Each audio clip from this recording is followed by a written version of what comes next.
And President Tai Ing-wen, we also hope that you can join us in person in some future year. For now, our thoughts and our hopes are with Taiwan. We are now going to start a segment called Standing Up for Freedom Around the Globe. Let me introduce Derek Mitchell, president of the National Democratic Institute, for our Spotlight Speakers series.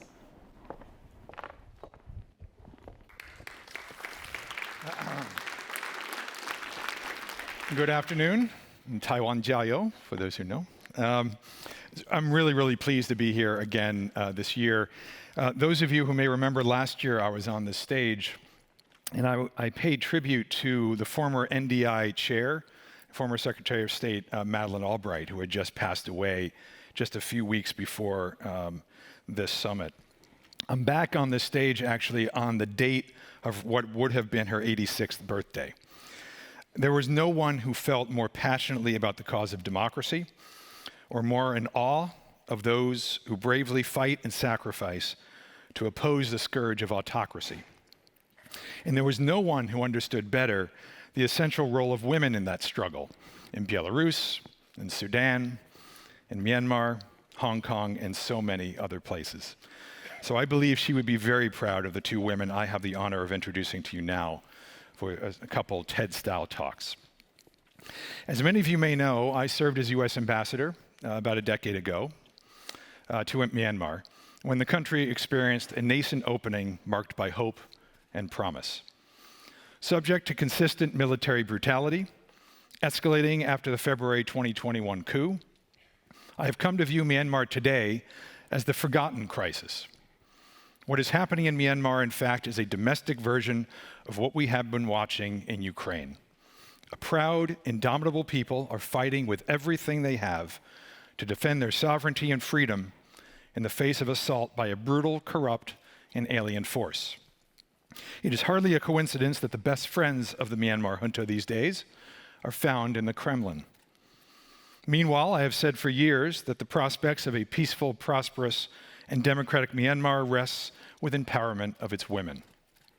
Myanmar's women have been at the front lines in opposition to the junta and the coup since the beginning, and they continue to fight and, as usual, disproportionately endure the consequences of the conflict. Benesh is a women, peace, and security activist from Myanmar who embodies all those women of Myanmar on the front lines of the country's enduring struggle for democracy and dignity. As military brutality continues in Myanmar, we must not look away, but do more than we are currently doing to support those struggling there to defend themselves and their freedoms, to support those like Benesh. Ladies and gentlemen, please welcome Kay to the stage.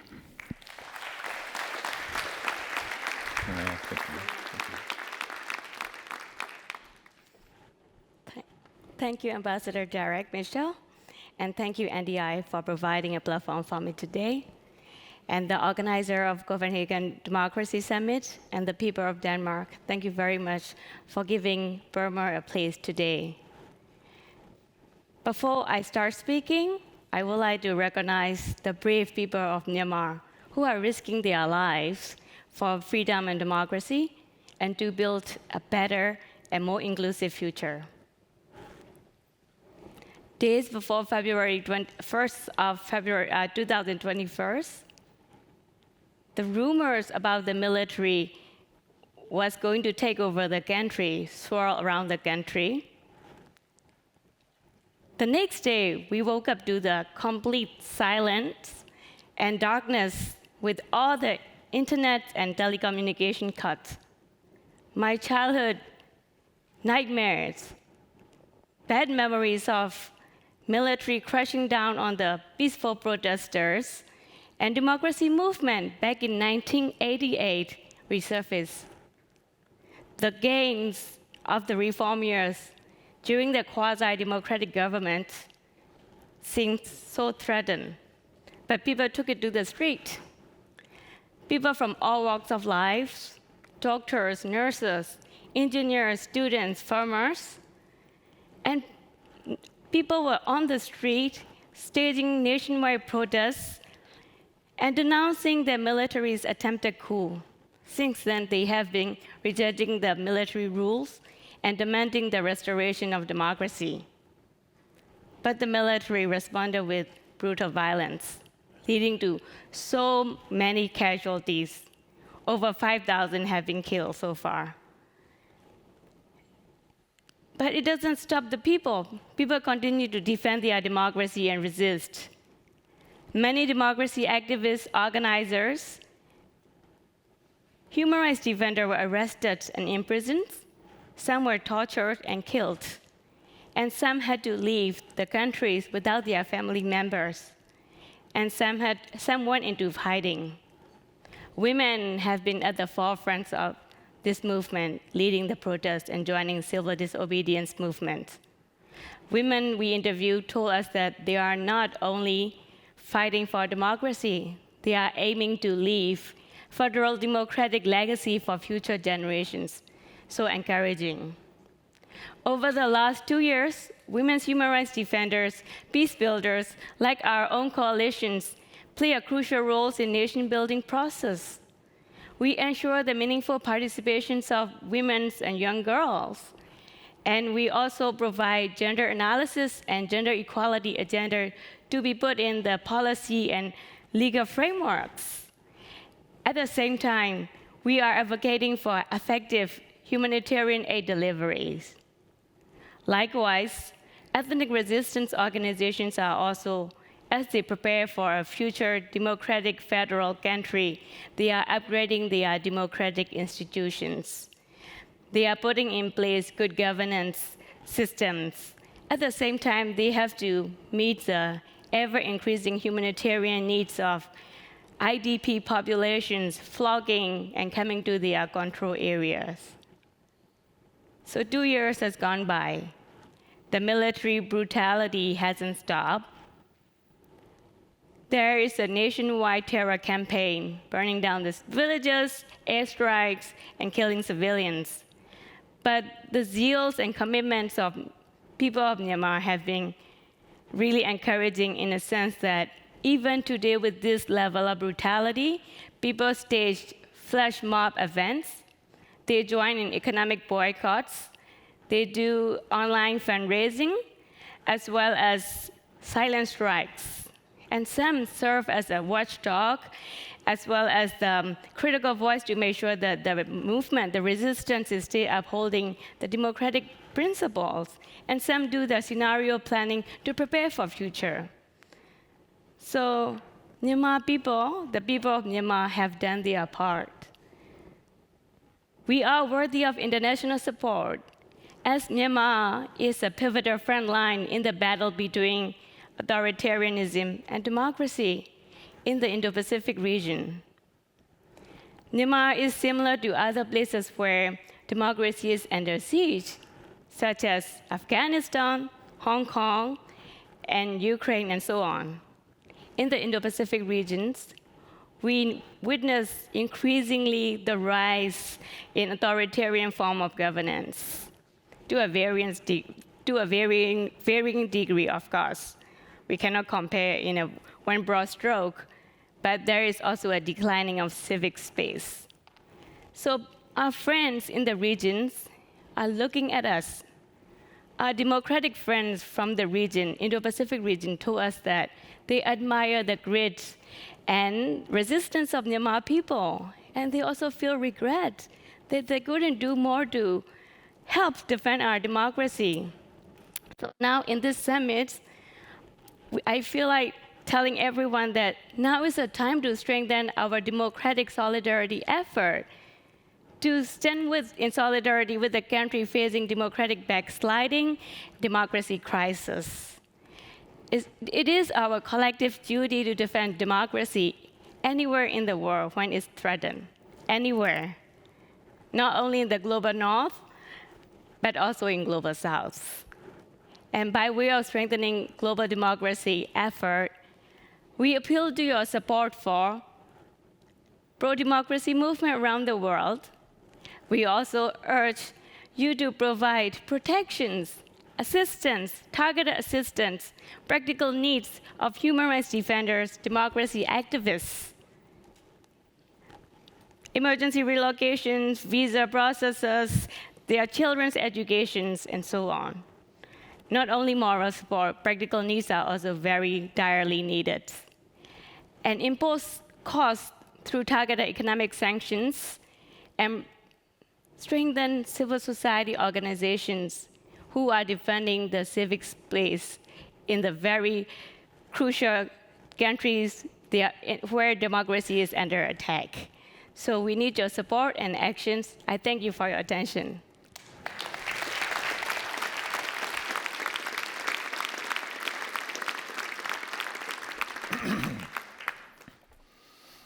Thank you, Kay. For years, experts claimed that Hong Kongers didn't care about human rights and democracy. They only care about business, they all claimed. Well, no one asked the people of Hong Kong. Joey Siu was a brilliant student at City University in Hong Kong when she became one of the most important leaders during the pro-democracy protests that began there in 2019. Joey helped organize mass demonstrations on campus and citywide to demand protection of Hong Kongers' autonomy, civil rights, and democracy. She co-founded a broad student coalition to advocate on behalf of Hong Kong internationally. And for her efforts, she became the object of escalating online and physical harassment and threats. And in late 2020, was forced to flee Hong Kong. Fortunately for my organization, NDI, she settled in Washington, D.C., where she has become a core part of our team, working on Hong Kong and other Asia-focused programs. When she's not watching her beloved Boston Celtics, Joey continues to play a leading role in building solidarity among Hong Kongers, Tibetans, Uyghurs, Taiwanese, and others in the direct line of fire of the Chinese Communist Party. So she continues the fight. So much already achieved and endured for someone so young. Ladies and gentlemen, please welcome Joey Siu.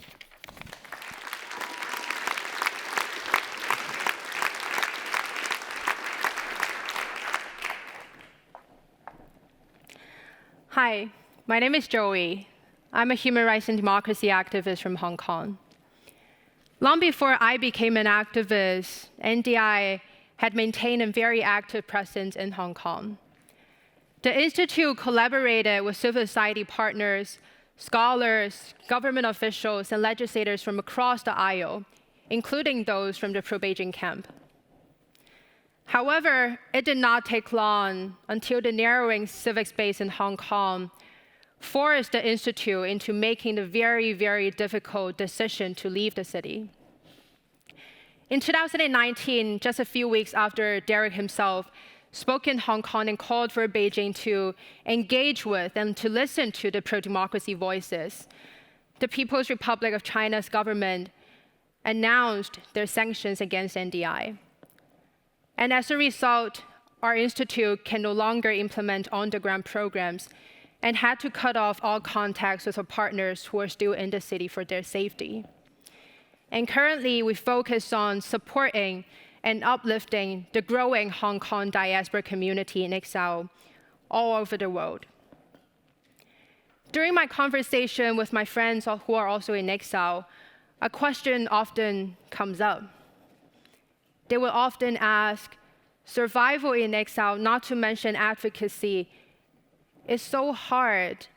It's almost suffocating a lot of the times. What keeps you going? And I will always share the same story. Back in Hong Kong, I was one part of this large movement to defend Hong Kong's democratic freedoms. Alongside the million of Hong Kongers walking in civil protests, I helped organize citywide school class boycott campaigns, peaceful demonstrations, and protests. I also co-founded a student coalition to solidify the international advocacy efforts for Hong Kong. And right before I went into exile, I was also on an election campaign for a dear friend of mine, Owen Chow, who is currently sitting behind bars for allegedly violating the national security law over conspiracy to commit subversion, simply for participating in Hong Kong's democratically organized primary elections back in 2020. Owen was not a big name from Hong Kong's previous social movements.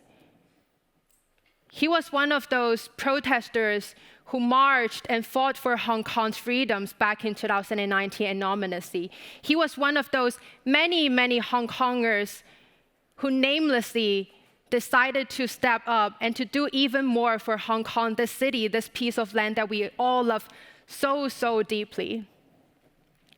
I still remember so distinctly, it was 2 years ago, I already went into exile.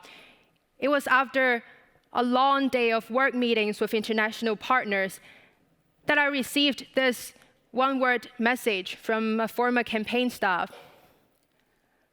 "Arrested," he said. Immediately, I knew that Owen was arrested, but what I did not know was it was not just Owen. It was 47 of Hong Kong's most prominent, most influential pro-democracy figures. It was not just those who advocated for Hong Kong independence or anything close to that. It was 47 of our activists from such different generations, backgrounds, across the political spectrum. From veteran journalist Claudia Mo to renowned nonviolent protest leader Joshua Wong, and then from union organizer Carol Ng to the respected academic and legal professional Professor Benny Tai. All of these people became so-called criminals overnight in Hong Kong under the national security law. The once vibrant civil society of Hong Kong now has more than 10,000 individuals arrested or abused since 2019. We now have 1,453 Hong Kongers who have served or are still serving ridiculous prison time simply for their participation in our peaceful demonstrations and protests.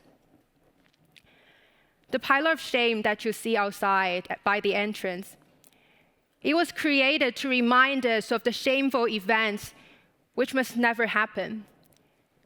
The original sculpture in Hong Kong, which reminds us of the Chinese Communist regime's brutal Tiananmen massacre on June 4th, 1989, has stood intact on the campus at the University of Hong Kong for over 2 decades.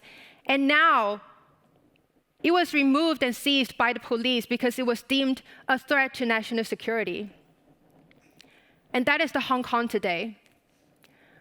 All the promises made by the Chinese Communist Party on Hong Kong's high level of autonomy, of Hong Kong's rule of law, freedom, and basic fundamental human rights during the handover of Hong Kong from the British government to the PRC, written in the Sino-British Joint Declaration with witness from the international community, have all been denied. The Chinese Communist regime's intentions are crystal clear. They did not just want to silence the 47 pro-democracy activists in Hong Kong or the protesters who marched in Hong Kong in 2019. They wanted to silence every single Hong Konger in Hong Kong. They wanted to silence every dissident's voice within and beyond China. That was what they wanted to do. Under the national security law's extraterritorial reach, and with the Chinese Communist Party's escalating transnational repression in the forms of community infiltration, secret police stations, online harassment, smear campaigns, or even physical attacks and economic coercion, none of us, even in exile, can escape from that oppression. And unfortunately, we're increasingly witnessing the very, very same tactics manipulated by other autocratic regimes against pro-democracy advocates from Burma, from Belarus, from Iran, from Venezuela, and elsewhere. As Xi Jinping shakes hands with Vladimir Putin, we see these dictators forming their autocratic regime, their alliance, to further encroach on our valued, on our hard-fought democracy and freedoms. Our communities, Hong Kongers, Tibetans, Uyghurs, to Burmese, Iranians, and Ukrainians, our communities are the canaries in the coal mine that so well illustrated these dictators' endless aggressions and ambitions. And the free world cannot afford to ignore our plight. My dear friend Owen, before his 90-day national security law trial began, he shared this quote: "Evil always wreaks more havoc when the forces of good have been weakened. So let us latch onto the good and hold fast."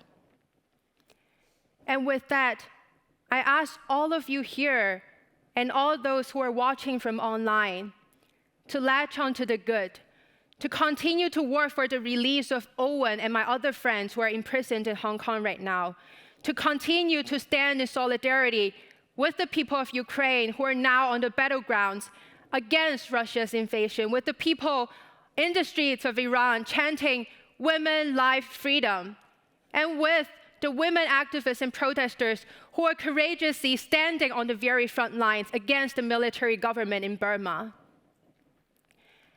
As Hong Kongers continue to fight for our democratic freedoms, we promise and we pledge to always, always fight with you for your freedoms too. Because we know that Hong Kong wins only when Ukraine wins. Hong Kong wins only when the people of Iran, the people of Burma, and the people of Venezuela win. And with that, I ask that you stand with us too. It is more crucial now than ever our global pro-democracy movements stand as one. And it's more crucial now than ever that you stand with us.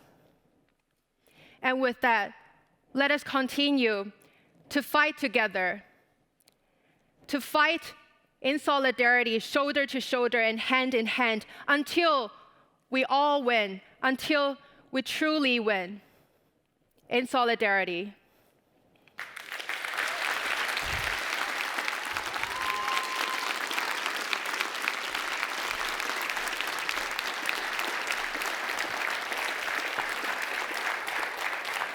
Joey asked you to stand. Stand with her.